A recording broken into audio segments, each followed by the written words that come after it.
Jumpa lagi dengan saya Daisy. Di sini saya akan memaparkan mata kuliah manajemen keuangan tentang fundamental analysis oleh Bapak Profesor Roy Sembel dan Ibu Ganda Hutapea.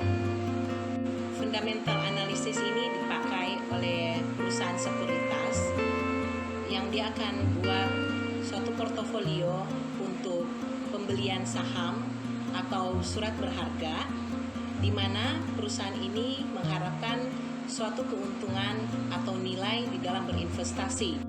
Adapun investasi yang diharapkan oleh suatu perusahaan, di mana dia menginginkan adanya benefit atau keuntungan dari investasi yang diharapkannya. Nah, kalau kita lihat suatu saham itu, apabila saham itu harganya sedang turun, maka saatnya lah kita untuk membeli saham tersebut. Kemudian kalau saham itu sedang harganya naik, maka saatnya lah kita menjual saham tersebut untuk mendapatkan keuntungan. Seorang investor memiliki dua tipe, yaitu satu, passive investing, dan kedua, active investing.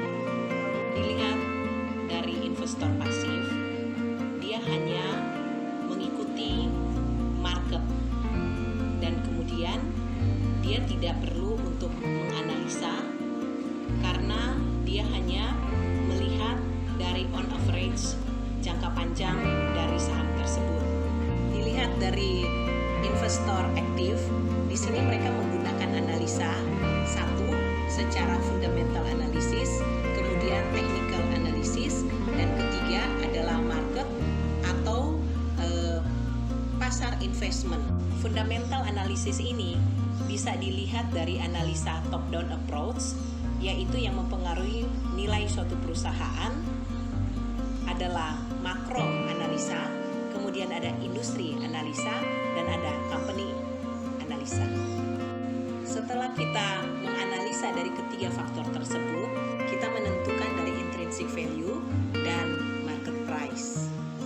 Jika intrinsic value lebih besar daripada market price, maka disarankan untuk membeli. Dan jika intrinsic value lebih kecil daripada market price, maka disarankan untuk menjual.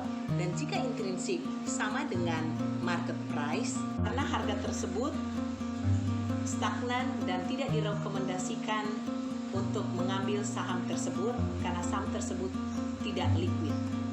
Seorang pakar fundamental analysis practice adalah Warren Buffett. Di sini dia mengatakan, ketika pasar sedang anjlok, raihlah keuntungan dari peluang yang tersedia.